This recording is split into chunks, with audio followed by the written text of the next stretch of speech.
विवाद हुआ कहां से शुरू?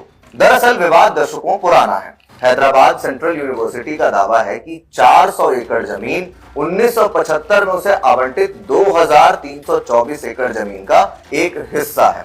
हालांकि 2022 में हाई कोर्ट ने फैसला सुनाया कि इस जमीन को यूनिवर्सिटी को हस्तांतरित करने का कोई कानूनी दस्तावेज नहीं है। बाद में सुप्रीम कोर्ट ने भी इस फैसले को बरकरार रखा और पुष्टि की कि जमीन का मालिकाना हक सरकार के पास ही है। तो ऐसे में एक बात तो साफ हो गई कि यह जमीन सरकारी है, हैदराबाद सेंट्रल यूनिवर्सिटी का नहीं है। ये बात तो रही यूनिवर्सिटी के जमीन की। अब छात्रों और एनवायरमेंटलिस्ट्स का तर्क ये है कि यह जमीन इकोलॉजिकली बहुत संवेदनशील है, यानी सेंसिटिव है। उनका दावा है कि यह मोर, भैंस, झील और मशरूम, चट्टानों सहित वनस्पतियों और जीवों की 455 से अधिक प्रजातियों का घर है। तो फिर इन प्रजातियों के लिए वाद फाउंडेशन ने आवाज उठाई है। ये वाद फाउंडेशन एक गैर सरकारी संगठन है और इसके कार्यकर्ताओं ने एक याचिका दायर की है जिसमें मांग की गई है कि इस भूमि को वन्य जीव संरक्षण अधिनियम यानी वाइल्ड लाइफ प्रोटेक्शन एक्ट के तहत नेशनल पार्क घोषित किया जाए। वे चाहते हैं कि इसे डीम्ड फॉरेस्ट का दर्जा दिया जाए। इसके अलावा रिपोर्ट्स के मुताबिक मंगलवार को छात्रों ने भी हाई कोर्ट का दरवाजा खटखटाया और तेलंगाना इंडस्ट्रियल इंफ्रास्ट्रक्चर कॉरपोरेशन यानी TGIIC को सरकार द्वारा जमीन अलॉट करने से रोकने के लिए जनहित याचिका दायर की। हाई कोर्ट यात्रियों की याचिका और वाद फाउंडेशन की पहले की याचिका दोनों पर सुनवाई करने वाला था, मगर इससे पहले ही तेलंगाना सरकार ने जमीन को साफ करना शुरू कर दिया और यहीं पर सबसे बड़ी गड़बड़ी हुई। जब यह मामला अभी कोर्ट में ही अटका हुआ था तो फिर बुलडोजर और अर्थ मूवर तैनात क्यों किए गए, पेड़ क्यों काटे गए और इसी का विरोध करने के लिए छात्र सड़कों पर उतर आए। जब छात्र प्रदर्शन पर उतरे तब उनके साथ जानवरों की तरह व्यवहार किया गया। कई जगह तो कपड़े फाड़ने, घसीटने और धमकाने की भी बातें सामने आई। हालात ऐसे हो गए कि जानवरों को खुद ही अपने लिए सामने आना पड़ा। इस तस्वीर को देखकर अब तो ऐसा ही लग रहा है।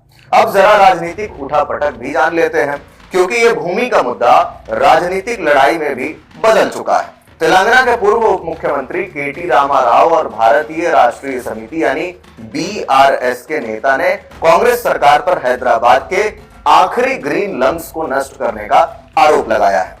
कांग्रेस नेता राहुल गांधी की आलोचना करते हुए KT रामाराव ने कहा कि पश्चिमी हैदराबाद में 400 एकड़ की कीमती जगह को नष्ट करके यह बेशर्मी से की गई हत्या है। अगर आप सभी नहीं बोलते हैं तो इसकी जिम्मेदारी आपकी है, खासतौर पर राहुल गांधी की है। दूसरी ओर कांग्रेस के नेतृत्व वाली तेलंगाना सरकार ने अपने कदम का बचाव करते हुए ये कहा कि यह जमीन हैदराबाद विश्वविद्यालय की जमीन नहीं है।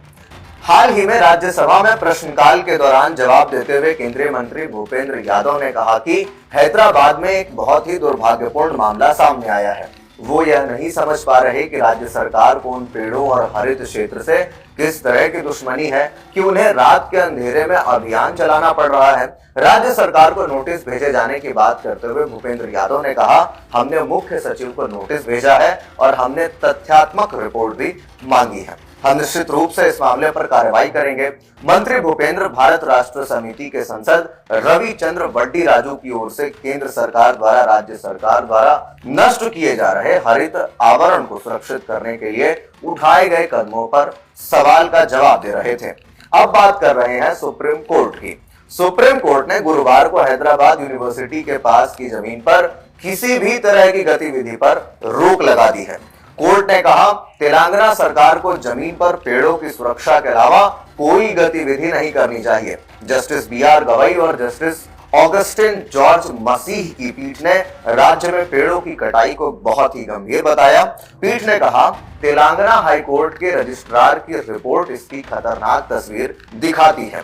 रिपोर्ट से पता चलता है कि बड़ी संख्या में पेड़ काटे गए हैं। इसके अलावा पीठ ने तेलंगाना के मुख्य सचिव से यूनिवर्सिटी के पास की जमीन पर पेड़ काटकर काम शुरू करने की जल्दी पर जवाब मांगा है। साथ ही पूछा है कि क्या राज्य में इस तरह की गतिविधियां यानी पेड़ों की कटाई के लिए पर्यावरण पर पड़ने वाले प्रभाव का असेसमेंट सर्टिफिकेट लिया है। अब इंतजार 16 अप्रैल का कि आखिरकार तेलंगाना सरकार क्या जवाब देगी सुप्रीम कोर्ट के उठाए गए इन सवालों का। तो ऐसे में आप इस पूरे वाकये को लेकर के क्या कुछ सोचते हैं? छात्र जब सड़कों पर उतरे, उनके साथ जो बर्बरता हुई, उसको लेकर के आपकी क्या राय है? जानवर अब खुद अपनी बचाव के लिए लगातार जो वहां पर अर्थ मूवर्स लगाए गए हैं, जो बुलडोजर्स लगाए गए हैं, उनसे टकरा रहे हैं। तो ऐसे में इन तमाम चीजों को लेकर के आपकी क्या राय है? कमेंट बॉक्स में जरूर दें। बाकी के अपडेट्स के लिए देखते रहिए इन खबर।